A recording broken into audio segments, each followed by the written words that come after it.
朋友们，大家好，我是阿泰啊。现在我在我们遵义市梅潭县的一个大山上，有没有看到我身后这个白白的悬崖？我看到有公路通到这个悬崖那儿去啊，我感觉里边可能有名堂啊。我用无人机飞过去探秘一下。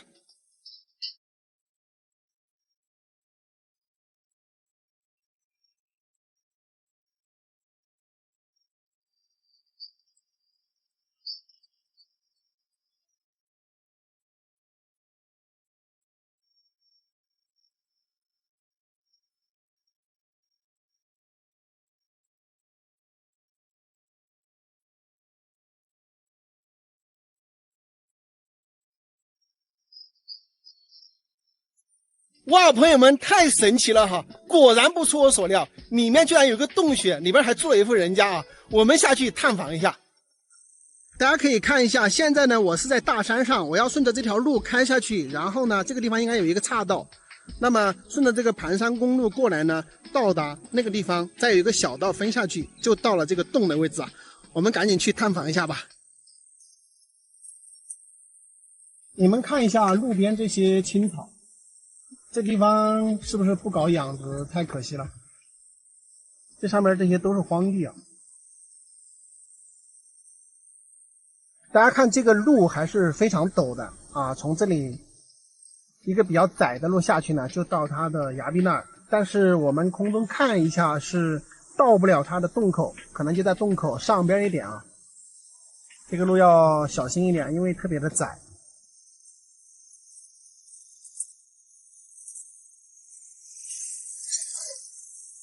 刚好只能过一辆车。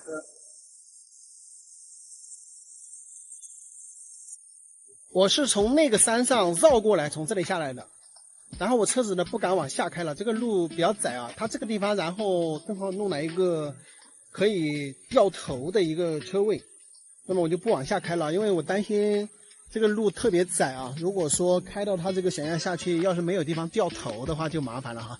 我还是走路下去吧。大家可以看一下这个地方的环境啊，超级漂亮。然后看看这边这一片，它这些土地都没有种。然后那个地方也有一个崖壁。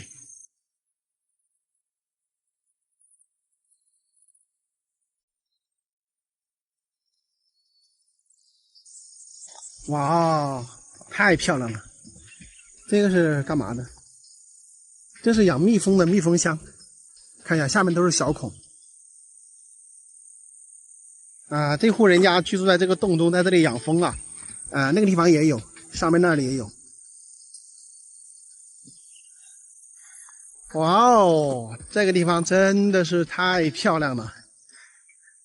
看看，就在这个下边啊。然后这里还做了一个小房子，不知道干嘛的。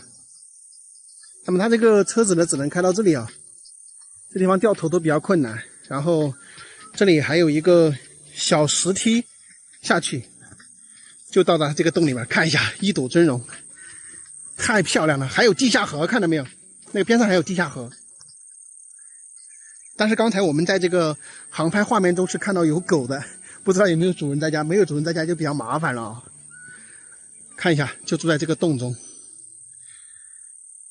你们看一下这个上沿啊，非常漂亮的一个地方，而且交通也方便。公路开到这个上边呢，就是几分钟就走到这个洞里。天，这么远就听到这么多的狗叫声，不知道有没有主人在家。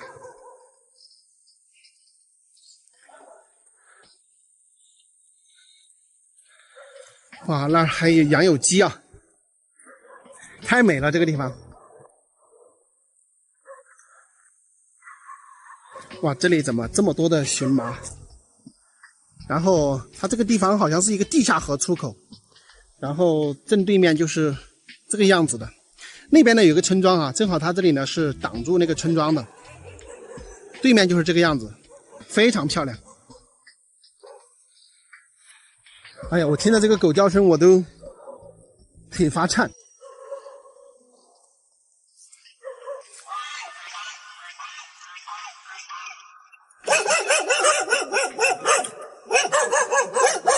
哦，我天哪，主人呢？咕噜，咕噜，咕噜，咕噜，咕噜。哎，这狗还听我话的，听。我们先站在这里看一下，看看里面非常巨大的一个坝子。这户人家就住在这里，然后门口还晾了好多的这个衣服。但是听着狗这么叫，也没有人啊。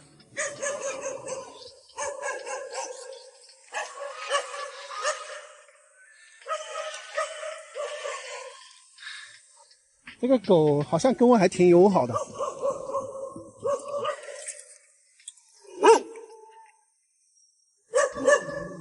把这边养的是羊，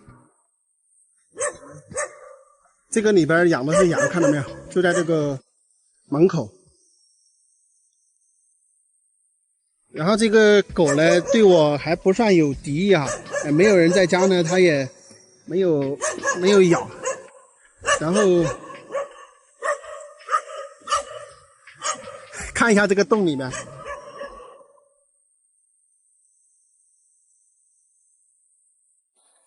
我现在呢已经到达了这个洞口。那么里边它那个房子呢就是人居住的，这个外边呢就是养的羊。但是没有看到有主人家在，只有2个小狗在这里。而这2个小狗呢，对我觉得还蛮友好的哈，它没有说穷追不舍的来跟我争斗。那么看到这个洞的上沿嘛，好多的这种小洞，然后它居住的这个房子的后面是有非常巨大的一块坝子，那么边上呢就是一个地下河的一个出口。你们觉得这里漂不漂亮？那么这个地方呢，我到那个石头上去跟大家介绍一下吧。哎呦，这么多的荨麻，要特别小心。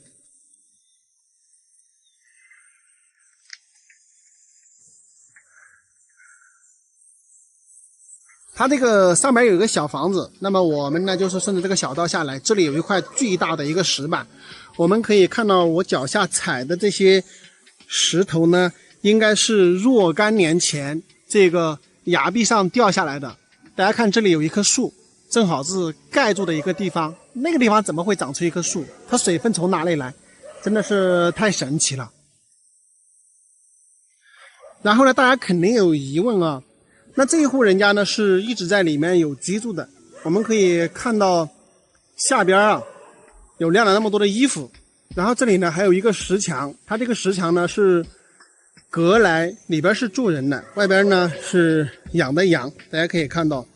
那么大家肯定有非常多的一些疑问啊，它是住在这个洞穴的洞口，然后呢这个地方呢又是一个地下河的一个出口，包括我们看到那个位置啊都有非常多雨水冲刷的一个痕迹，看到吗？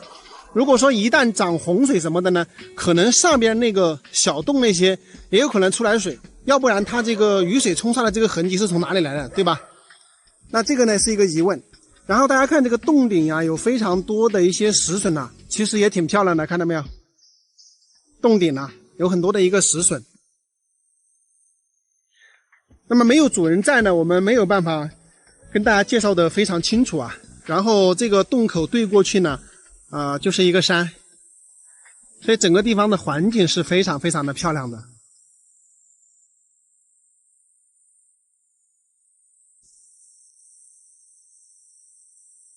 那这边我们可以看到他有在里面做饭吃啊，那电也是拉过来的，看到吗？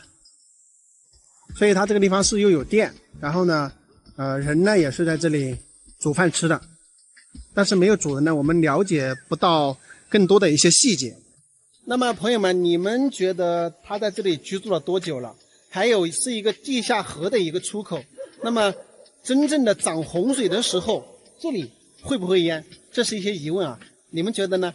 那这一户人家是因为养羊才在这里居住呢，还是说一直就在这里居住？这是一个谜团。第二一个呢，就是这个地下河如果一旦涨洪水的时候，会不会把这里淹到？这是第二个疑问。那么我们要等到主人来了之后，才能解开这些谜团。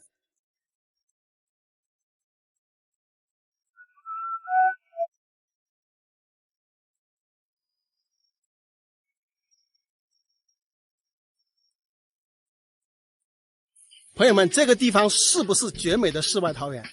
太漂亮了，又是地下河的入口，又是在峡谷里边，整个周围方圆几公里都没有人居住，真的特别漂亮的一个地方哈。但是遗憾的是，今天没有遇到主人。如果你们喜欢我的视频呢，记得点个关注。欲知后事如何，且听下回分解。下期再见，拜拜。朋友们，大家好，我是阿泰。现在呢，我在贵州瓮安县江界河镇哈子西村这里。那么很多的朋友啊，都让我帮你们寻找一下没有人烟可以种植养殖的地方。那其实呢，我只要在进山的时候呢，都会跟大家留意一下。那今天到了哈子西村这里呢，我从三维地图上看到啊，从这里有一条毛毛的公路下去呢，前面应该是有一个小组叫做新寨，而且呢就是在乌江边上，环境应该是非常漂亮的一个地方哈。我们可以看到这个路边呢都有这么多的一些青草啊，这些草呢是没有被割过，也没有被吃过。我的预测呢，可能这里面是整个村组整体搬迁。我们在地图上呢也并没有看到有一些房屋的痕迹，那看到的都是大面积的这种荒草地。那大家呢就跟我一起进去看一下到底有多大的面积。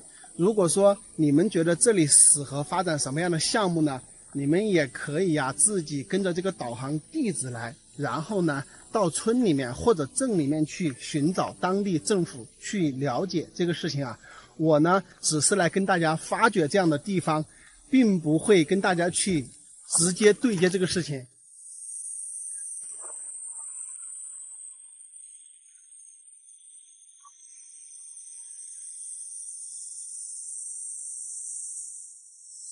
大家可以看一下，这边全是荒地，那个地方呢还有一个小房子，也是废弃的。那么这里的整个山呢是这样子的，然后主要是想跟大家说的，这个路面上有非常多的这种草，也没有看到有这种养殖的一个痕迹，所以这个地方呢应该是比较适合搞养殖的哈。我们是从这边进来。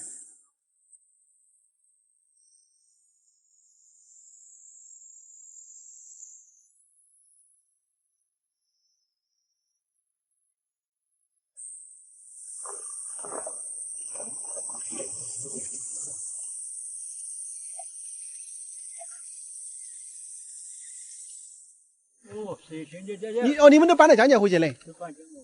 对，这里全部都搬来的。你们这里地名叫啷个？新寨。属于哪个村了？原先属于沿江村。江界河镇沿江村。新寨。新寨。我实在说看到这些整片都没得那个人了，一图都荒了的。荒了嘛，整的搬迁的。谁不说我这荒了，这对不住的两种不听我说，我是抓谁把我的徒弟抓过来。那朋友们，现在呢，我要跟你们更正一下这里的地址。这里的地址是瓮安县江界河镇沿江村的新寨。那么我们从无人机的视角看这一整片的这个丘陵地带呢，应该有1-2千亩左右的面积呢是无人居住的。这里的所有人呢，在5年前就已经集体搬迁到江界河了。那么有少部分的老人家，可能就2-3个吧，他们因为在那儿住不惯呢，又回到这里呢，支起了一些小木屋，在这里种了部分的庄稼。但是绝大多数呢，依然到现在是荒废的一个状态。那刚才也跟你们说了，这个路边很多的草呢，都已经长出来了。整个这些山呢，它也是丘陵，不像其他地方是这种很大的这种山峰，海拔呢大概在700多左右，所以我认为这一片呢是非常适合养殖的，比如说养牛养羊，它的700多的海拔呢也不高不矮，你在冬季的时候呢，你也能应对啊，因为它很少有霜冻的这种天气，所以在这种700-800米的海拔的位置呢，我认为养牛羊呢是非常好的。还有就是它这个寨子呢，1-2千亩面积内呢都有这种毛毛的公路，也就是车子呢大部分地方都能开得进去，只是没有硬化而已，所以交通也没有问题。这个位置离最近的这种6.5米宽的公路呢，也只有4、5公里，所以交通非常方便，你拉材料什么的都非常方便。所以说，如果说朋友们有这种兴趣啊，就是到深山里面搞种植养殖的，那你们可以来这个地方看一下，我觉得是非常非常的不错的。整个山上整个2000亩的这么一个面积哈，大多数的土地都是荒废的一个状态。现在的话，在我们贵州，因为是重点发展林下经济哈，所以是一个非常好的一个创业的机会。很多朋友让我帮你们寻找这样的地方，这个位置呢，我觉得非常不错，而且呢是靠江的，整体的生态环境也非常非常的好哈。如果你们有兴趣的话，你们可以过来看一下。这个地方呢，因为是5年前就已经整体搬迁，所以相对来说已经整体荒废了5年的时间，近2000亩的这个土地面积呢都是荒废的，所以特别的可惜。而现在呢，我们贵州又在重点发展林下经济，林下养殖和林下种植中药材呢，将是未来发展的重点方向，也是一个很好的机会啊！我相信这个政府也非常的支持啊，因为我们贵州的这个森林面积从15年前的35.93%呢，增加到现在的61.51%，也就是15年的时间呢，整个贵州绿了好几度。那么接下来呢，就是要重点发展贵州的林下经济，而政府呢也是大力扶持的，所以对于创业者呢也是非常好的一个机会吧。所以朋友们不要错过好机会，如果你觉得这个地方是比较适合你的，那么你们可以自己过来考察一下。好了，今天视频就到这里啊，感谢朋友们的观看，咱们下期再见，拜拜。朋友们大家好，我是阿泰。现在呢，我在遵义市四渡镇的李家湾，在这个山脚下呀，有一栋3层楼的大别野啊，是一位粉丝朋友李老板的。他呢是准备修建来做民宿的，但是因为现在太忙呢，就一直闲置在这里。我带你们去看一下。这个位置的左边呢就是人江河，这儿进去呢还是一个旅游区，然后这边呢就是一条公路啊，他家的房子呢就在这个山本的下边啊，环境非常的不错。我们上去看一下，应该是从这个位置上去吧，他给我讲过了。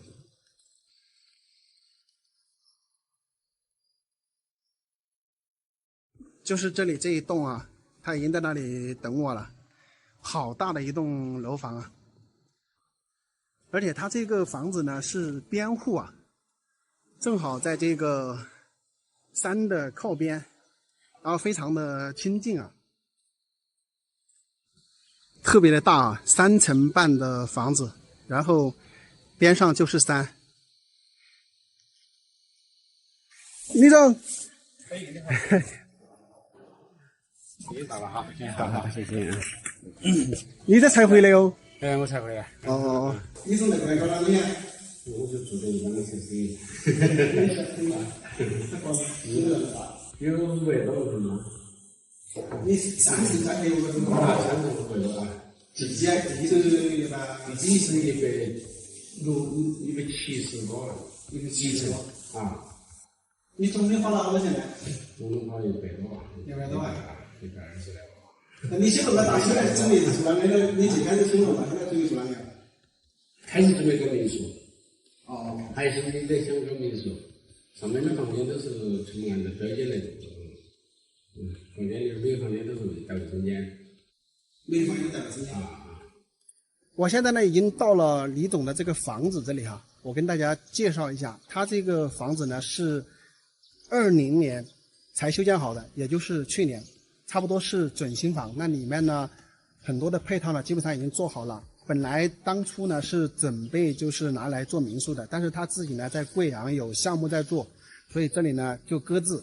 然后他这个房子呢，这个院坝也是比较大的，水源也做得非常好。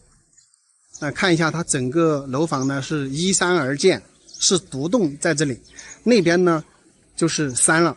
那前边呢环境也特别好，这些种有玉米，然后这个下边呢就是一条河流人江河，对面也是山，他们这个地方的整个配套设施是非常非常好的。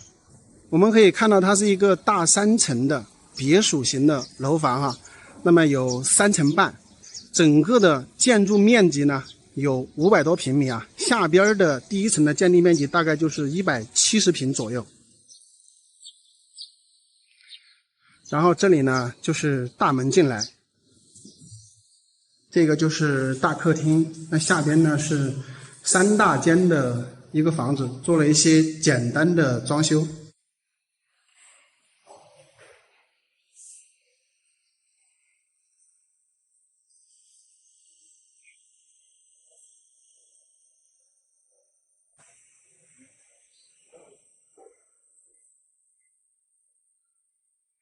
这个是2楼，这边呢是一个套房啊，有这里一间衣柜间啊，然后这里边有厕所啊，有一间房间独立的，整个环境非常非常好，大家可以看看对面的风景啊。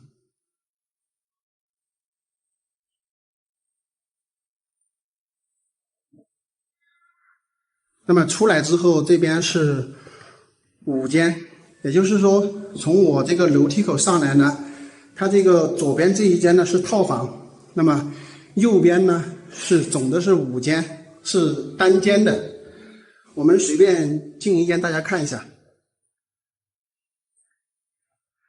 现在我在的位置是2楼，看一下这边的环境。2楼外边就是靠山的，看看，非常的漂亮，非常的清静啊。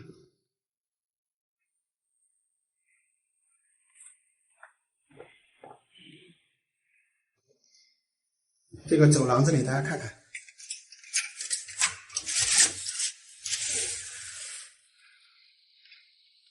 看到没有？这里上3楼，那么3楼的布局呢，跟2楼是一模一样的。看，整个布局是一模一样的。我是自己做那个空气的热水器了嘛，这一套热水处理。哎，他是不是下面洗澡啊？他就直接用这个水了？哎，这我这全部用的这个才是空气的热水器。哎呦，站在这上面那个安逸嘛。上面的啊，底下那就是人江河噻。对对。哎，对面呢？对面那个地方是松麻车站，以前的老车站。哦。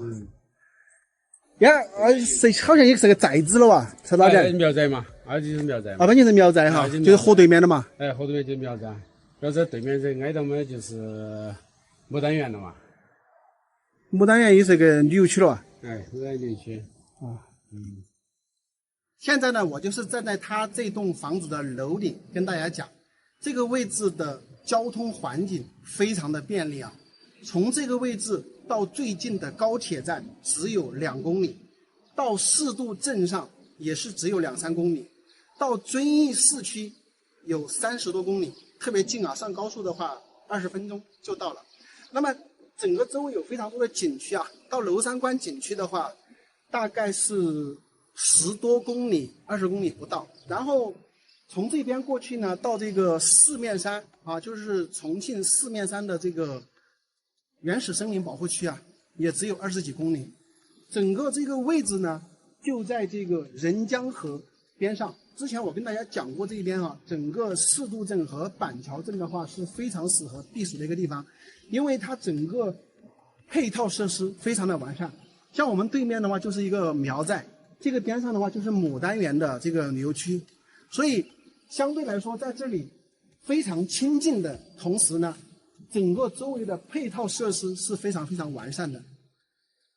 那么李总呢，他因为自己有这个项目在贵阳这边做，他这里呢在18年的时候开始建造这个房子，准备是做民宿的。大家也看到了整个里面的布局啊，它就是按照做民宿来打造的。但是因为做民宿呢，它需要有人在这里煮饭给住宿的人吃，但是他目前没有这个条件，他也没有精力管理这么多，所以这个房子呢，在2020年建好之后，里面的东西做好之后呢，基本上就是空在这里的，其实还蛮可惜的哈。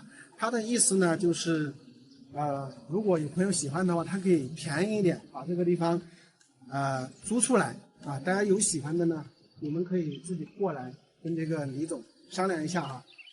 在早上还有。哎呦，都是农村的，你不要淘气。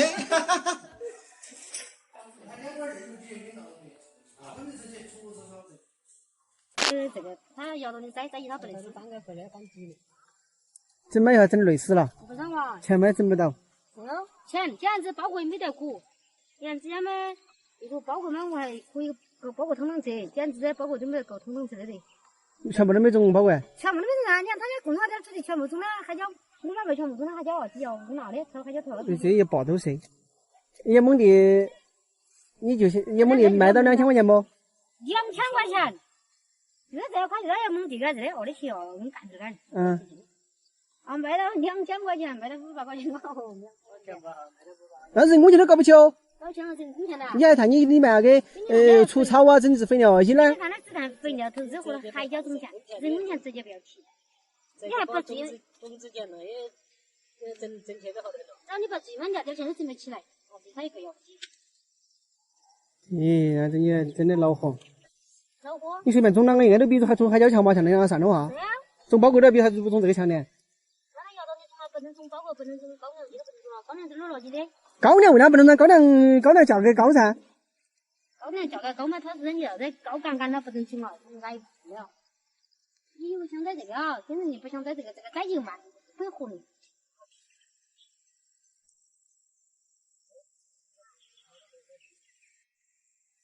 这些辣椒大家看一下，他们扔在这个路上都是不要的，看到没有？这么好的辣椒都是不要的，人家收辣椒的不要。然后它这个辣椒它也是采过的，就基本上这里面的辣椒都是不要了的。还有这边这些辣椒也都是不要的。你们看整一把没有玉米的，基本上没有玉米的。然后就是偶尔有几颗玉米，估计也都是自己家种来吃的。这一整个大坝都是不让种玉米的，然后他们全部种的是辣椒，大部分种的是辣椒，但是种辣椒呢又没有人来收购。刚刚那个大娘说，可能核算下来的话，没有人来收购嘛，很多辣椒都是烂在地里的。然后现在他们自己采一点去卖的话，也就是卖1块钱1斤。估计的话，他说一亩地可能500-600块钱都搞不起来，就是肥料钱呐、那些钱，看能不能搞出来。人工直接就是全部亏进去的，还不如种玉米。所以说这个产业发展啊，一定是要链条型的，你不能这个产业发展了之后没有加工的企业，这个真的是很坑的一件事情，太可惜了哈。朋友们想吃辣椒的到这里来买一袋。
Hello， 大家好，我是阿泰。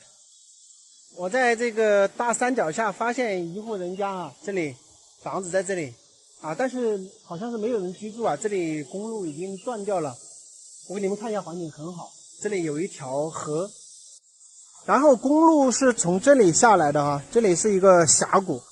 然后我们顺着镜头过来啊，看一下，这里是打水泥下去的，它那里也是打上去的，但是有一条河隔断了啊。但是上去很近啊，10多米路就走到房子那里了。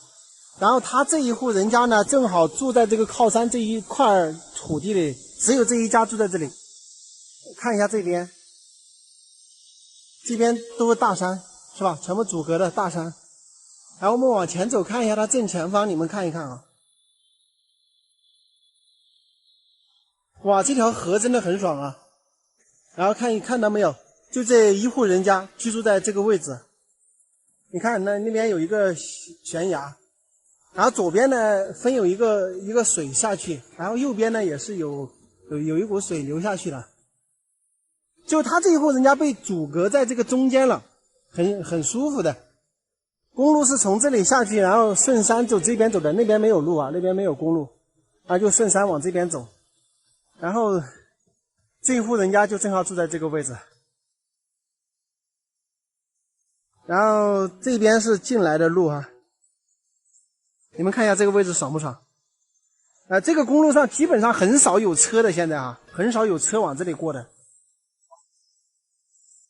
看一看啊，没有人住了啊，房子没有人住，边上的这个猪圈都是坏的，是吧？这个地方是不是非常适合居住？下面就是河，可以在这里稍微拦一下，拦一个水塘。搞个水库来养鱼啊，洗澡啊，是不是很爽的？这个地方环境很好的哈，那个住的位置，这个住房的周围呢，我也给大家拍了，大家觉得这里怎么样？正好这一户人家已经走了，如果喜欢这个地方的，大家可以联系我。就是住在这里的话，一年四季都很舒服，冬天这里一点都不冷啊。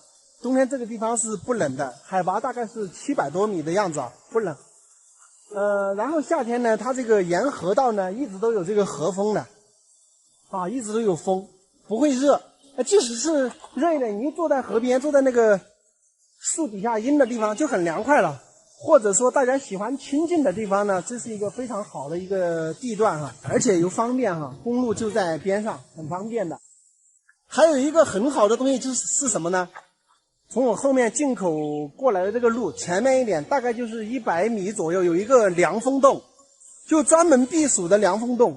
你走到那里，像现在这个天气，你走到那里的话，你就会发现很冷很冷。它那个凉风洞是通到山另外一边去了，就是你走到那个洞口的话，那个凉风嗖就吹来，很刺骨的那个凉风，很凉快啊。就到那里避暑就行了，这里过去就是100多米的样子，很近啊。所以这个地方真的是一个绝佳的避暑的好地方，又非常清静，正好有人的地方呢，都在这个山两边去了，都挡住了啊，都被这个峡谷挡住了。那么这里呢，正好就是他一户人家居住在这里。我想问问他为什么会搬走啊？对这个地方有兴趣的，大家可以节目下方私信我啊。我前面就给你们看一下那个凉风洞的位置啊。从这条路去呢，就是刚才我们说的那一户人家啊。这里拐弯过去就到了。然后这个我站的位置就是凉风洞啊，我给你们看一看，就在路边，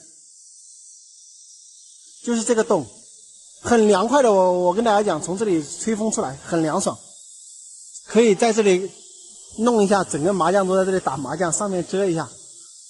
这个风真的很凉，吹出来的这个风啊，有点刺骨的那种感觉哈，很凉爽的。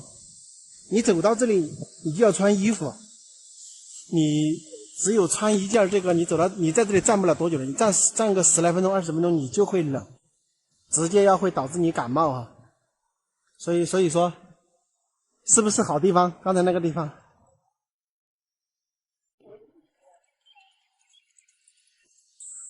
大家好，我现在在新浦新区的这个湿地公园，这边的风景确实是非常漂亮啊！我用这个航拍机给大家航拍一下，生态也非常好啊，正好就在这个新浦新区的这个边上啊。外地的朋友啊，想到遵义来定居的，其实真的可以在新浦新区买房。这个地方生态环境确实非常不错啊，2个公园，一个是新浦湿地公园，还有一个是白鹿湖公园，都挺大的，然后就在这个新浦新区的边上，所以说整个生态环境是非常非常不错的啊。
怎么样，朋友们？新浦新区环境不错吧？因为大家可以看到，这个它的整个城市都是环绕这个公园而建的啊，依山傍水啊，真正的非常非常不错。然后整个公园的面积也是超大的啊，而且是2个公园。我们现在拍的呢，只是这个新浦新区的湿地公园，还有一个白鹿湖公园也是挺大的啊。所以我觉得这儿是非常适合这个居住的一个地方啊。想不想知道60年不灭的地火烤出来的红薯是什么味道？大家好，在重庆啊有2个地火村，一个在涪陵，一个在长寿。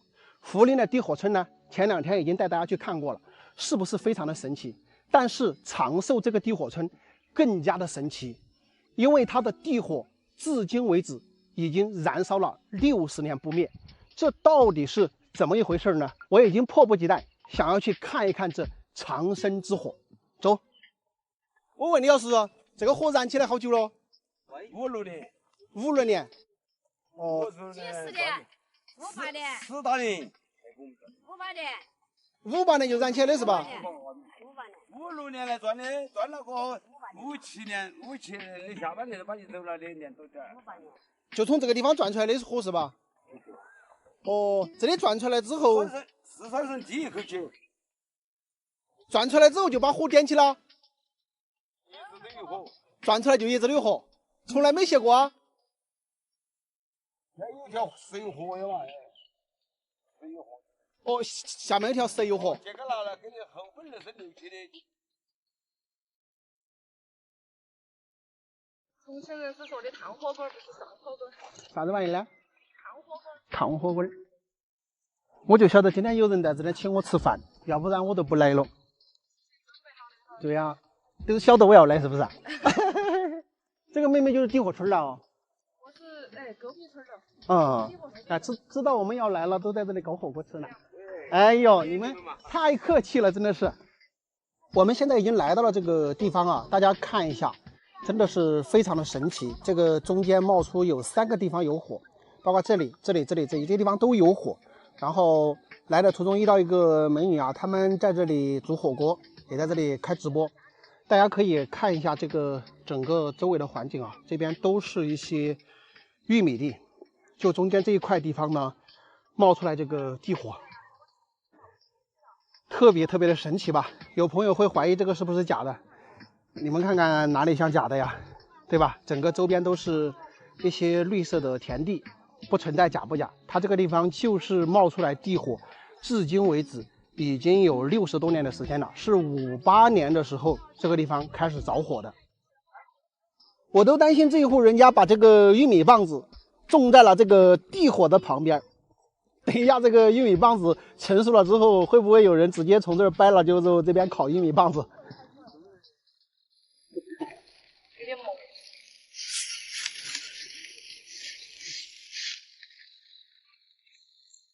你看重庆人吃这火锅是辣椒啊，除了辣椒就是辣椒。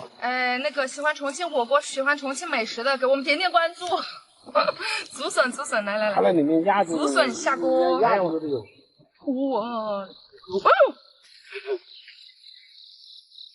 一会儿那个叫什么？我这个毛肚，你们先去准备筷子，筷子准备好了，这个毛肚我就下去。一下就可以吃了，这个火很大的。哎呦，非常感谢重庆美女的热情款待感受一下重庆的热情。重庆的辣妹子啊！是的。哎呦，安逸。来嘛。哎呦，谢。这蒜吗？蒜。有一点火也没关系，不干不净吃了没病。没事，我不是这个蒜等会还要用不用？没事，你吃嘛。没用了。这儿的火一直就这么着。对。一直这么燃烧着。这火就烧了好几十年了，这个火一直都这样，这是天然的。对，这个外地的朋友来，这个毛肚。哎呦，这些。这鲍鱼。能看看？我去问一下。这么说吧，这个火着起来的时候，在座的都还没出生呢。是的。其实你们就要关注这位美女啊，她才正儿八经这个地方的人。马上，那你来，赶紧来，人越多越好。这位是河北保定的刘涛兄弟啊，有缘我们今天在这里遇到了。啊，对。吃一吃这个60多年不灭的这个地火烤的这个红薯。啊，60年不灭，它好神奇。对。来干杯，兄弟！来干杯！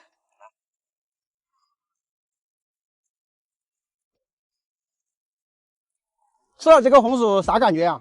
没啥感觉啊，也不跟咱们家自己的火是一样的吗？不对，你不能这样讲哈。那怎么说？你应该说这个红薯吃起来呀，这个地火烤来红薯吃起来呀，软甜香糯，哎，甜到心里了。吃了这个红薯啊，容光焕发，益寿年年，美容养颜，对吧？你应该这样讲。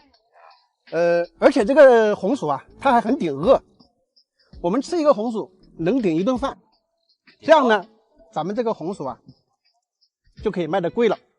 然后别的地方呢，这红薯可能2块钱一个，当然在咱们地火村烤的红薯啊，得20块钱一个，对不对？我们把这个地方呢炒作一下，来的人不是越来越多了吗？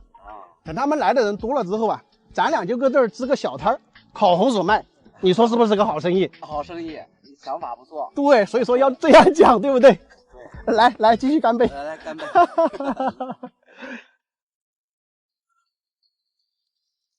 不过吃这红薯烤起来有小时候的感觉，小时候那种味道啊。对。不过这个开玩笑哈，但是说真的，这个确实好吃啊，跟烤红薯烤的。小时候不经常这么烤吗？对。对不对？一下子回到童年了。对。吃的满嘴我的嘴黑了没有？没有黑吧？有点啊，有点黑就对了嘛。这人有时候就是缘分哈。啊，你说咱俩天涯海角在地火村相见，前世500次回眸，换来1次擦肩而过。对，咱俩得1000次回眸，才能坐在这儿一起吃烤红薯。对，对不对？来吃红薯，妹妹。哎呀，可以。哦呦，我的妈呀！哎呦，不好意思，烫的都对了。啊，你光给美女拿，不给我拿啊！来，重色轻友是吧？真的是，我烫好烫。你看，给你了，觉得给我烫我也愿意。今天那个美女请我们吃火锅，咱请她吃红薯，好不好？可以。你贵姓啊？你猜我是啥？天，姓啥人家能猜得准啊？就离这个很近的这个叫啥？玉。树上有什么？这个树上有什么？桃。啊，还有呢？就你现在能看到的绿色的。竹。那是桃子树。那上面不是有竹子吗？绿色的是啥？不是，就这个树上绿色的是啥？树叶。对呀。叶。对，是的。啊，姓叶。对。好烫啊！哎，我去，我剥不开啊。你应该问我那个树上有啥吗？对，我刚问了呀，我说那个树上有啥？是吗？那个绿色的树上有啥？完了，太笨了。你家就住在这里的啊？是的，我家就在这附近。这个还没烤熟呢。这个红薯有点热情。太热了。太热。热情是最火的。走过来有多远啊？从你家那儿？走过来的话，可能半个小时吧。半个小时。嗯。哎呦，今天要赶往重庆了，要不然到去你家玩一下。对，下次可以来，下次去我老家去钓小龙虾可以。你在家里没有，关键是你在外面上班的话，咱去也没意思啊，是吧？但我还是经常会回来的呀。经常会回来。爷爷奶奶在家，我经常都会回来看他们。我们在那也住的挺近。那今天就感谢咱重庆本地的美女招待喽。啊，就是啊。火锅也吃了哈。感谢啊。欢迎你们下次再来重庆吃火锅。一定要来。就又来了。好。Hello， 大家好，我是阿泰。现在呢，我在我们遵义市汇川区松林镇妙林村的长发组织里啊，今天呢跟大家介绍一下这一座神秘的山脉。现在我们看到的这里呢，是一座小小的这个寺庙啊。那么这一座山脉呢，它是有3个山洞，而且是相通相连的，非常之神奇啊。那现在我们在的呢，就是这个下洞，当地人呢也叫这里凉风洞。那么为什么这个寺庙会正好造在这个洞口呢？其实当地是有一个非常神奇的一个故事的啊。但我们今天时间有限呢，就不跟大家一一解释了。这个洞一直下去呢，里面是有暗河，然后有石笋啊等等，非常漂亮啊。而且里面呢也有一些就是看去啊稀奇古怪的东西啊，一个人反正是不敢进去的。那么现在我们看到的呢，就是中洞。这个中洞里面呢住着一个小伙子啊，他在这里呢做这个酿酒的这个生意啊。然后这个中洞离下洞呢，它的直线距离大概是3公里左右。如果说你开车绕路的话，可能有7、8公里的样子啊。这个洞呢，我是进去过的，经常看我视频的朋友应该知道啊。只是那天这个手电太差了，所以呢也看不清楚啊。有机会的话，我换一只好的手电进去，再跟大家好好拍一下，里面真的非常漂亮。这个洞呢也属于这个松林镇，它在这个松林镇到妙林村的这个路上，大概从松林镇开始往妙林村走的话，大概是13公里左右的位置哈。这个地方的小地名呢叫做马尿河。住在这里的这位小伙子呢，他其实花了20-30万来打造这个山洞，里面确实做的还不错。然后他主要是做来这个纯这个酒的吧，他在做酿酒的生意。然后我们看就是顺着这座山脉往前面走，这个上洞呢就在我们尽头这里往前面一直走啊。然后我听这个小伙子说呢，这个悬崖上呢还有一个小小的出孔，但是呢这个当然是上不去的，但它也是相通的哈。那么上洞呢大概就在前面这个山脉的这个背后啊。这个位置呢就是上洞了。其实经常看视频的朋友应该知道，这里已经非常出名了啊，很多人在这里来拍摄，也就是说在网上的这个点击量的话应该是超过1个亿的。那就是很熟悉的，就是5代人居住在洞中100年，说的就是这里啊。这个地方呢是在遵义市播州区乐山镇的新土村。也就是说这3个山洞啊，有1个洞呢是在乐山镇，有2个洞呢是在松林镇啊。最神奇的事情呢就是说，这3个山洞，上洞、中洞都住有人，而下洞呢是造了一座寺庙，真的是非常神奇啊。所以说我真的觉得这3个洞连起来呀，是极具开发价值的。如果说有人来进行开发，或者说这个政府方面来进行开发的话，我觉得是这个非常好的这个旅游资源，会有非常多的人会愿意到这里来探险探洞的。如果说朋友们喜欢探险探洞的，大家可以组团，然后联系我，我带你们一起来进洞探秘啊！我也非常想进去看一看，但是我一个人确实不敢进去，尤其是我们说的下洞，他们说的很神奇，一个人真是不敢。如果大家喜欢我这段视频，记得点赞关注哦，感谢大家的支持，下期再见。大家看看，这个是我步行1个多小时到山上发现的一个荒废的村子。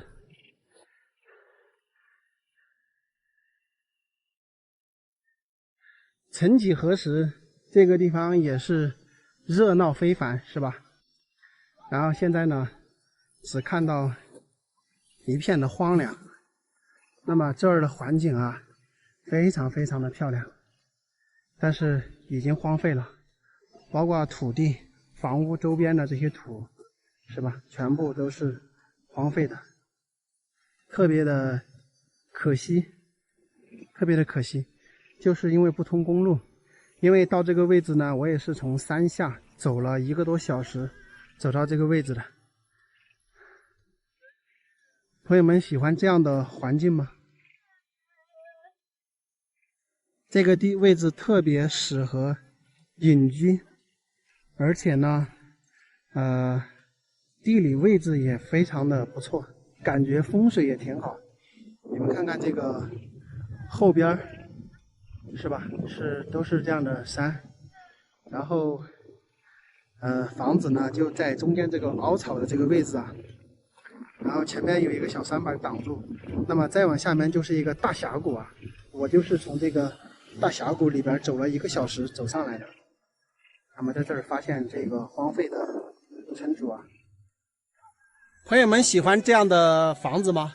绝对的与世隔绝的一个山里的状态。你们有喜欢这儿的，可以自己跑过来看看，这个环境一定会超乎你的想象，只是看你耐不耐得住寂寞啊。而且呢，这个电呢也是从山下拉到这个地方的，所以电是肯定有的，水呢也肯定有的，大家不用担心，因为住在这里的人他肯定要喝水，是吧？水和电一定是能到这里的。不是有很多朋友让我给你们找隐居的地方吗？这儿就可以隐居，关键是你敢不敢来住哈。在重庆武隆的大山悬崖上，我们发现了一个特别神奇的洞穴。这个洞穴生长在半悬崖，里面呢有很多的木料木头，仿佛是有人在这里建房并居住过。当地人呢称这个为仙女洞，传说里面住着一个仙女啊。有时候呢会从这个洞中传来一些敲锣打鼓的声音啊，非常的神秘。现在呢我已经来到了这个洞穴的对面，看一下对面那个崖壁上呢就是仙女洞，我们用无人机飞上去一探究竟。大家可以看一下这里这个地形非常的神奇，对面全部是悬崖峭壁，那个仙女洞呢就在上面这一个小洞洞。这个地方啊真的是只有鸟才能飞得上来。我们看到这里面呢有很多的一些碎石，它应该是就在洞中取材出来的一些碎石。大家注意看，这个边上呢还做有一个木梯子啊，这个木梯子也做得非常的粗糙，应该是上百年前的这个工艺了。这个房子呢也是做的这种全卯结构，它大概做的是2层，但是呢只是搭建好了这些主木料啊，并没有看到有装修过的一些痕迹，这就很奇怪了哈。它为什么要在这个洞里面搭建这个木屋呢？搭建好了之后又没有进行装修，那何必呢？对吧？这个是一个疑问。第二一个呢，是什么样的人会居住在这里面啊？有仙女那肯定是不可能啊，这个只是村民的一个传言。那么包括村民说听着这里面有敲锣打鼓的声音呢，其实这个呢从现在的科学方式也能解答嘛，它是回音壁，这些岩壁的这个洞穴呢，它对这个声音呢是有一定的存储作用的。当地的村民还有一个传言啊，就是说之前有一个小孩呢，在这个崖壁底这些地方放牛，每当到吃饭的时候呢，在这个崖壁角呢，就有人把饭跟他做好啊，传说呢就是这个仙女做的。那我觉得这个孩子是不是修了8辈子的福啊，能遇到仙女，对吧？这些呢都只是一个传言哈，我更加关心的是什么人会要把这个房子建到这个半悬崖，而且呀，这个房子为什么只搭建了一个结构，没有进行装修？难道是他做到一半的时候发现了什么问题，还是说出了什么意外？咱们今天也无法去猜测。按照咱们正常的思维逻辑，既然要搭建这个木结构，肯定是要进行装修在里面居住的，对吧？那为什么又没有装修呢？也没有看到任何装修的一个痕迹，这是我的一个疑问啊。而且要在这个地方建这个木屋结构呢，他一个人他还真的没法完成。还有这个木料是怎么运上去的，一个人你也是没有办法的。所以它应该是一个集体的行为啊，不是某一个人就可以在这个地方把木料运上来，并且把这个木结构在这里做好，这些都是疑问。我们可以看到这个房子边上还插了一个小小的5星红旗啊，我感觉应该是有人进去探险过。到底这个房子是仙女建的还是人为建的？又是什么原因建到一半就停掉了？它的木料又是怎么运上去的？这些都是种种疑问，你们来解答一下呗。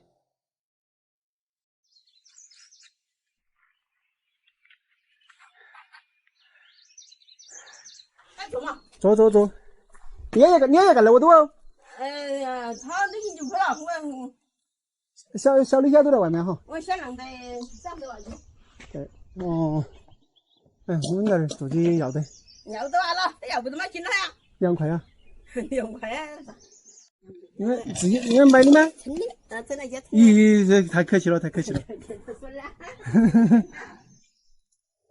你们现在还种的庄稼没得啊？要包括找土地，没得土地的。啊？找的土地，后来这些人那走不了，我们这些二些土地，我得找你们做的。我找的土地，我没土地了。你啷个会土地那么少？这边我看有些人几百亩家。几百亩人头多啊，我们人少啊，我们人头少啊，我没得土地了，我来的。你们家几个人啊？我来啊，俺们四弟兄分的家，分起来没得土地的。哦，4弟兄哈。分了没得土地的。怪不得。就在种点庄稼，在外头。我问有牛，有几个羊，有几十个羊子，有10几条牛。有几十个羊子，10几条牛。那个也还不错了噻。不错嘛，不他那没粮食的喂啊，没粮食喂啊，自家的。你为啥不要那个粮食吧？都在山上吃草就行了，那么多草。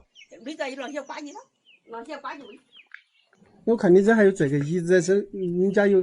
那个老大爷，俺4弟兄，这个老大爷跟到俺表儿，俺才表儿，我打起个喽，在家帮俺二姑娘煮饭遭追了，包发针遭追了呀，俺就喊我那几我就都是的，就几家有了一号了抓来就也交3个月。哦，也家做3个月。也家哭3个月，这个动点嘞，然后也进来有个把月了，也能88了，88了，也进来哦，都是的栽了3年了。是的哟，也家哭3个月，相当于1年就是没家哭3个月。也年来也能。哦。他也做的是也就叫做，叫我们2、3包饭，俺那走了干净的人走了，那么包饭真啊，本来煮啊，本来旺人了那个，就活了追了嘛，就了1千个一套。大家投钱去。一号嘛又交3个月，又要提示停掉了，这一盆了，这些也来这要爬这个坡那，他没年了也来嘛，他也走了嘛，又收庄稼我们就。他投哪个亲戚的噻？他亲戚的啊，他就要往这6个的拿去的亲戚。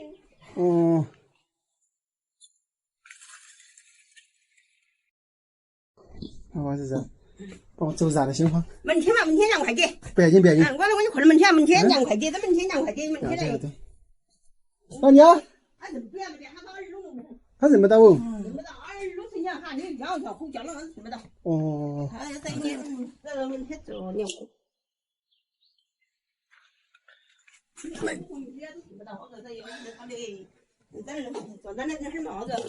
谢谢。你坐。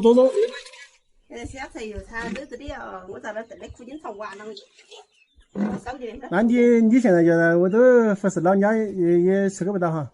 就当这进出一点土地，薅点草啊，在生活镇那有空哈儿，天降绝人，喂了喂鸟，放了放羊子就去了。那你为啥几个牛也在喂些羊子，一年收入都有20万呢？卖不起啊，你要卖就要找，还不是他卖华人呐。要些个买房子，给他借的5-6万块钱啊，说卖卖了，你上开啥子？哦，往人买的房子哈。买哪住了？要亲。那我走了，那麻烦你了，当过你那些。整点饭吃吧。不了，我转开，走之后沿沟上去哈。看到我是整点饭吃吗？不了啊，麻烦你了娘。带你当过你那些。你们这4年走点路嘛，有点事买来。麻烦了。好。刚刚在这个阿姨家喝了2杯茶，这个非常客气的一个阿姨啊，然后这个阿姨也跟我聊天啊，他们家有个老年人，目前是一个瘫痪的状态。那么他们总共是4兄弟吧，就是每家住3个月，相当于1年时间呢。这个老人家呢就在每个儿子那里住3个月，正好就住满1年，好像已经持续了1-2年了吧。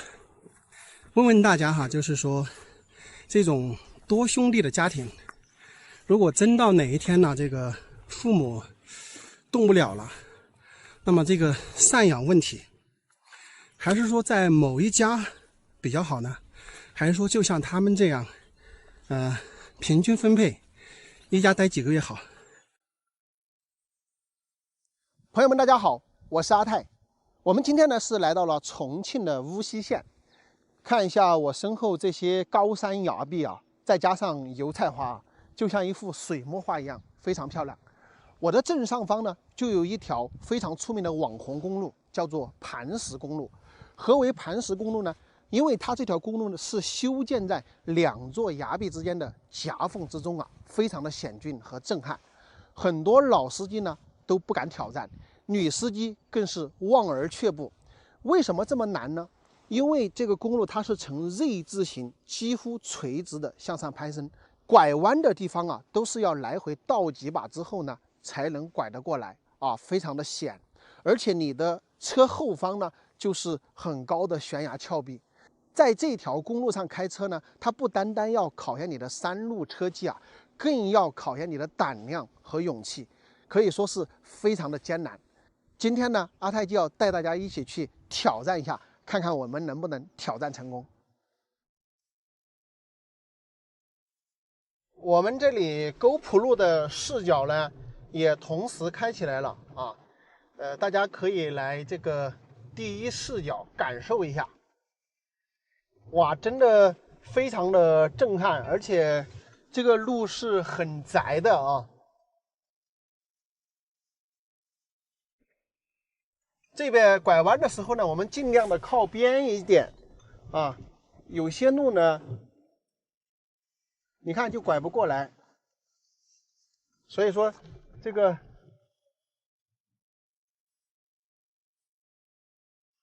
个确实是非常大的难度。你看这个地方我就要试一下，因为它容易搞起交叉轴。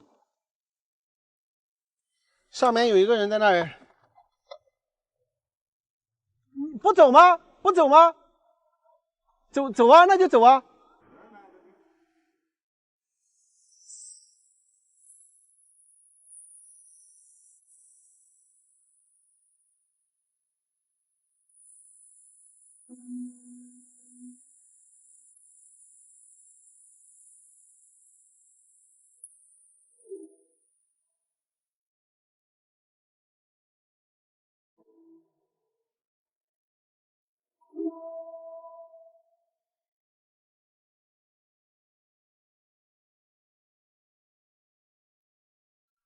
哇，天哪！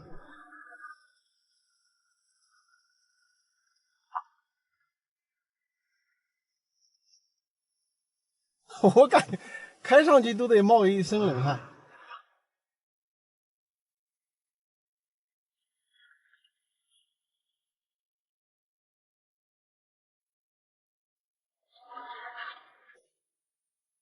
我在想这个路啊，他们那个打路的人是怎么打的呢？那个打路的车那很大的呀，对吧？打路的车是那个拉的水泥很大的呀，他们是怎么打的？我靠，这些山里面开车的人那个技术真的溜啊！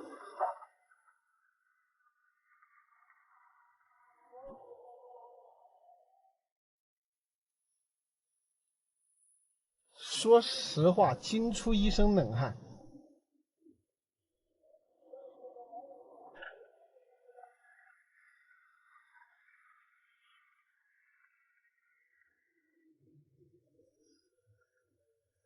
我的妈呀！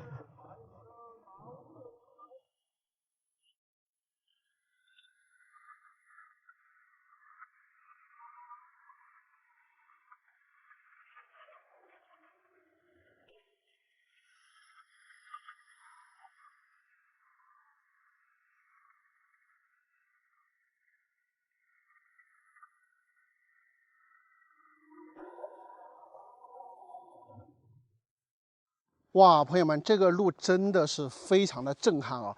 我开上来都给我开出一身冷汗。它那个中间的那个坡度太陡，然后角度又特别刁钻。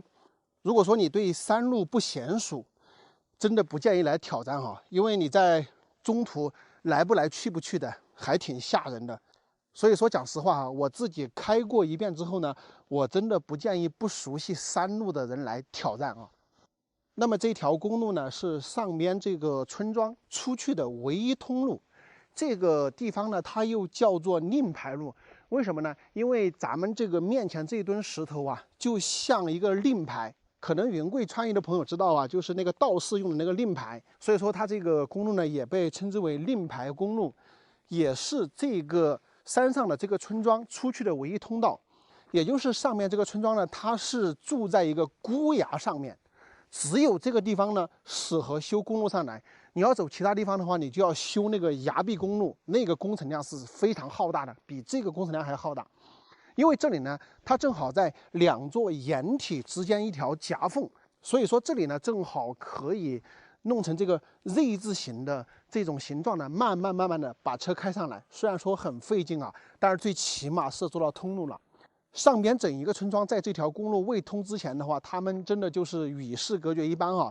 下崖的话，可能都是要通过那种悬崖栈道，慢慢的下去，非常的危险。本来啊，我是想带大家到上面去看一下这个村庄，或者说航拍一下整个村庄的这个全景。但是这个下边在修公路，我在中午1点钟之前必须要下去。还有一个呢，刚刚飞无人机的时候，因为慌张嘛，时间比较紧急。本来想回来再飞一块电池，结果呢回来又撞山了，然后飞机也撞废了，所以就没有办法给大家看到这个整个上面的村庄的前景呢，略显遗憾哈。好了，朋友们，本期的视频呢就跟大家拍到这里，咱们下期再见，拜拜。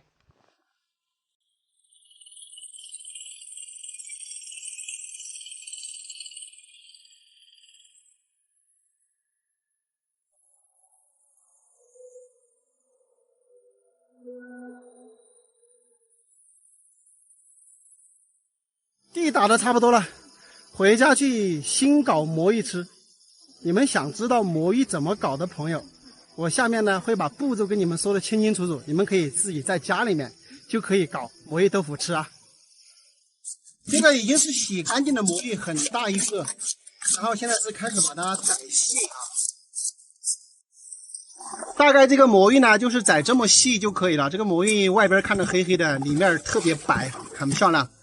然后这一点魔芋大概是5斤的一个重量哈，生魔芋。我们马上就开始用这个磨来磨了。哦，烧熟了。生活就像谈恋爱啊，你得慢慢的这个将就它，你不能急啊，你一急这火它不着了。你得一点点的伺候它。哎，伺候差不多了，它就熊熊烈火燃起来了，是不是？挺简单啊。简单？你没有看到我刚才吗？你不细心一点，那个火种就搞没了，然后它就着不起来了，知道吧？是吗？哎，这要技术的生活。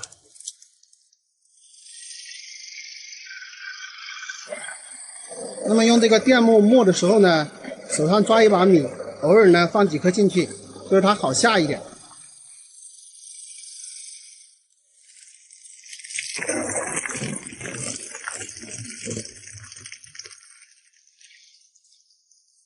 我们是5斤生的魔芋，然后加水把它磨出来呢，大概是25到30斤的样子啊，大家可以把握这个比例就可以。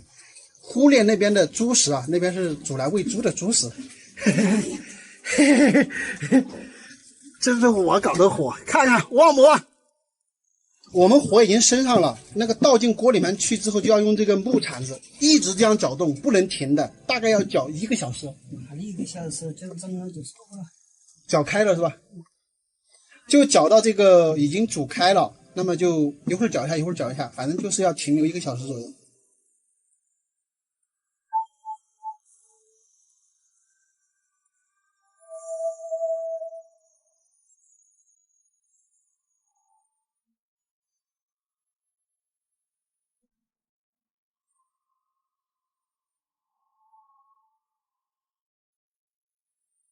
从刚开始搅到现在这个样子，已经是搅了有差不多半个小时了，反正总的要1个小时。这个你看，一开始放进去是白白的，现在就开始这种泛黑的颜色了。这个大概是2两的大碱，然后来兑一点水，水呢可能也是1、2两吧。现在这个魔芋呢，基本上已经是煮熟了。然后就要开始兑碱水，这个呢是大碱，买的那个大碱，大概是2两的大碱，加上一点水，就是这个模样的。那么待会儿这里把这个火关一下，然后呢就开始放碱水，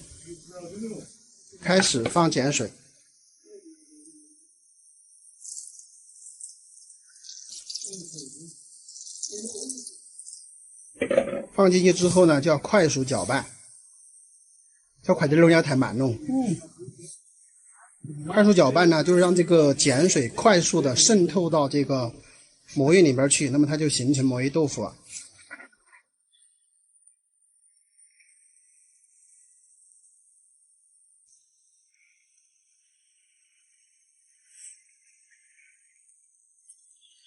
可以了。不是，可以了，不可以啊。然后咱们还盖上这个薄膜，有的人说这个不卫生，但是也没关系啊。你们看，没有让它挨着这个魔芋豆腐。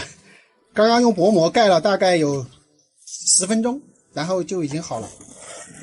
现在用刀划开，这一锅魔芋可不赖啊！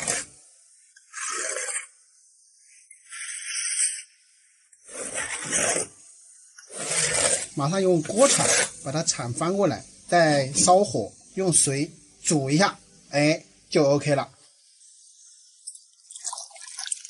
是那个有意哈，漂亮啊！今天这个魔芋豆腐做的很漂亮，看看看。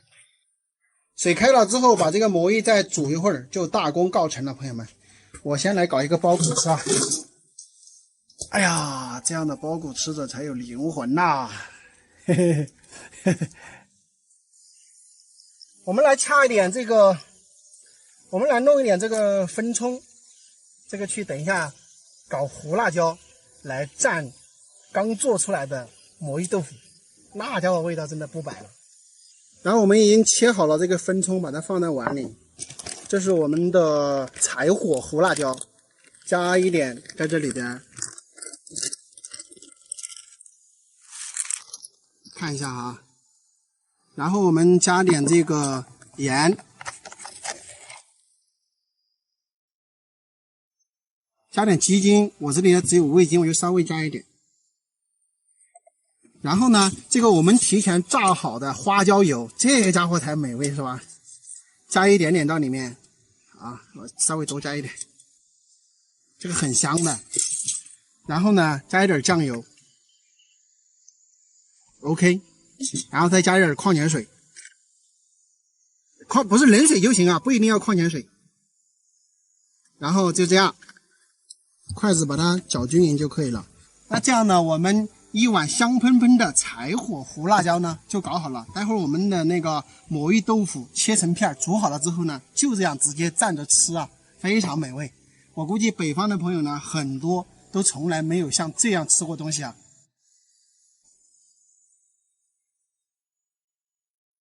然后我们现在就要吃饭了，看我们炒了几个菜，这个是腊肉，这个鸡蛋炒野菜，这个呢就是我们今天的重头戏魔芋豆腐。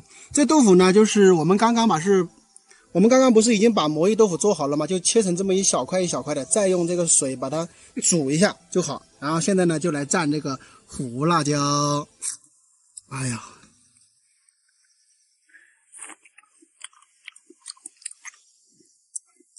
这个感觉我跟你们说不好形容，反正就是好吃。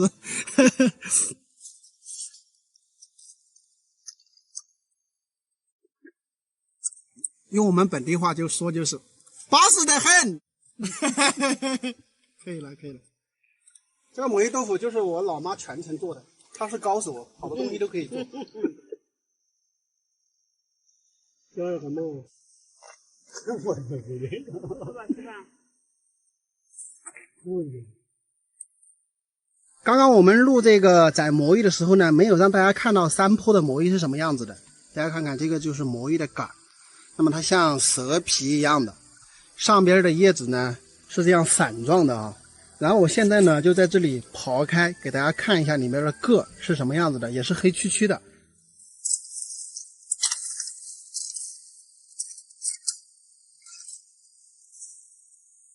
我就这样挖，这样给大家看一下啊，这边都给我搞坏了。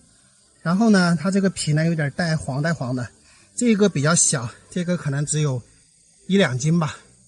然后我们就不挖了，主要是刚刚没给大家看到，所以现在呢刨开给大家看一下。我要把这个土呢给刨回去啊，大概呢就是这样子的。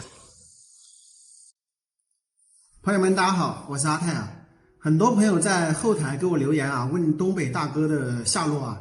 因为东北大哥他两夫妻呢，在我们村里面租这个民房住嘛，就是那种木房子，然后住得特别的舒服啊。大家也看过几期视频，然后近一段时间呢没有去那里呢，原因呢是东北大哥他们两夫妻呢已经回东北去了。那么大家也知道，东北大哥他在经营这个东北大米的一家公司，他那里的那个房子呢已经转给了另外一个人。但是呢，他们之间呢，在转让的时候呢，中间可能有一些沟通的问题啊。转租他房子的这个阿姨呢，也是东北的，她住在那个地方呢，她的这个生活物质啊，包括这个手机的信号啊，都不是很好，她就非常不习惯。那么住了2天之后呢，其实中间闹了一些小插曲啊，其实也给我增加了一些比较麻烦的事情啊。当然，最终呢，都是很好的去解决了。那么现在呢，这个阿姨呢已经回东北去了哈，那个房子呢是空着的，所以呢目前呢就是这么一个状况哈。东北大哥已经回东北了，应该有1-2个月了吧，然后他还回不回来呢，我并不太清楚哈。近一段时间呢我也没有跟他联系。还有一个就是关于朋友们问我东北大米的事情啊，说实话我也没有去过东北这个五常大米的这个地方，我也并不清楚里面的一些门道，对吧？所以呢，我就不太敢呢去随便去跟你们讲。如果说要跟你们推荐东北大米呢，我是必须要去东北一趟，了解那个地方的情况。毕竟来说，我们之间的认识也就是通过网络来认识，那么那边的实际情况呢，我并没有去了解过，所以对我来说是承担很大的风险的。比如说你们要吃东北大米，那么经过这样的方式拿到你们手上了之后，万一出现了什么问题，实际上这个责任是要我来承担的，对吧？所以说呢，我现在呢，就是我没有把握的事情呢，我不会随便去做的。现在网络上的一些东西大家也知道哈，特别的复杂，对不对？那我自己对自己的一个标准呢，就是说我做这个事情呢，如果在我没有把握的情况下呢，我是不会去做的，或者说我要自己能力范围内能承受这个损失的情况下，我才敢去做。如果一旦出现大批量的问题的时候，好，你们想一下，这个损失我就要来承担的，我不可能把这个转嫁给消费者，对不对？而且呢，以前我做互联网电商的时候，就是因为这个问题吃过吃过几次厂家的亏。所以我跟大家说，现在假如说我要去做一个事情呢，这个事情必须是我自己有把握的，就算比较不确定的情况下，我自己也能去承担这个带来的风险和后果，我才会去做。这是我现在对自己的一个要求。好了，有点扯远了哈。那么东北大哥的这个情况呢，现在就是这样子啊。如果说他什么时候要再回到贵州来，那我也可以跟大家说嘛。好了，那这一期视频呢，咱们就到这里啊，感谢大家的支持，拜拜。大家好，我是阿泰啊。现在呢，我在遵义市汇川区四渡镇的麻沟村这边，然后这儿呢，他们说这个上面有一座天生桥，我准备从这儿上去看一下。它这个天生桥的意思，我估计是水往这里，这条河往这里流，正好呢，中间是一个穿洞的形式流过，所以说叫天生桥吧，我估计是这样的。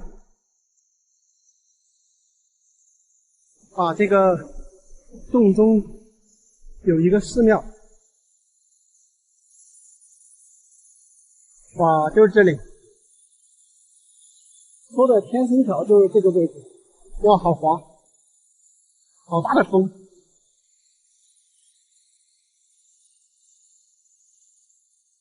好神奇啊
！Hello， 大家好，我是阿泰啊。现在呢，我在黔南州的瓮安县江界河镇。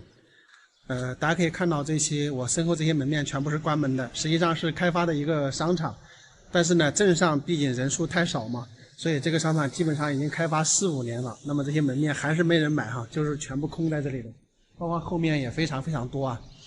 那么我刚才去了解了一下价格，这个门面他们是卖4000多一个平方。算起来的话，在镇上也还是不算贵的啊。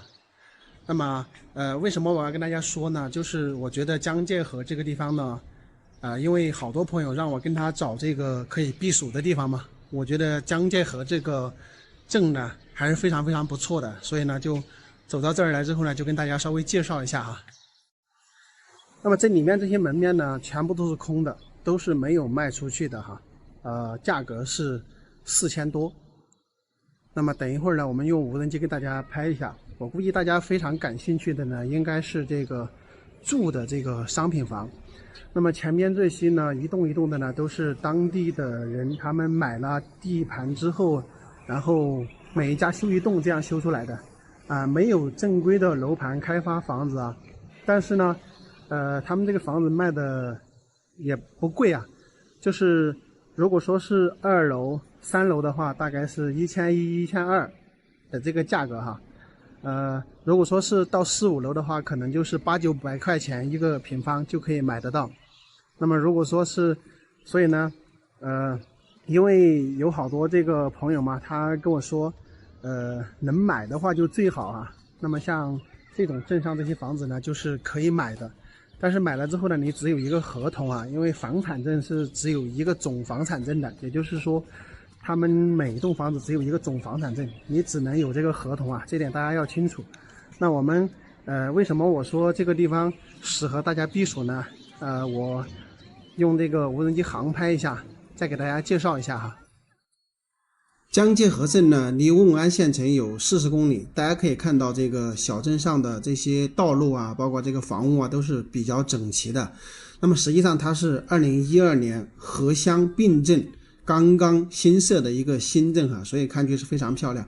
整个小镇的总人口呢是3万多人，那么镇上的人可能就是几千人吧，所以非常舒服的一个地方哈。咱们的这个视频前方呢就是乌江啊，所以说这个小镇呢离乌江边上呢1公里都不到，所以真的是有山有水。大家可以看到现在视频中都是云雾缭绕啊，非常舒服的一个环境。这个地方的海拔呢大概是700多米到800米啊，所以海拔也是非常适合人居的一个环境。还有很多朋友呢喜欢这种古木房子，那么这个小镇周边呢也有挺多的古木房子的啊，大家可以到镇上之后到边上去寻找。这样的地方朋友们喜欢吗？欢迎大家在视频下方留言交流啊。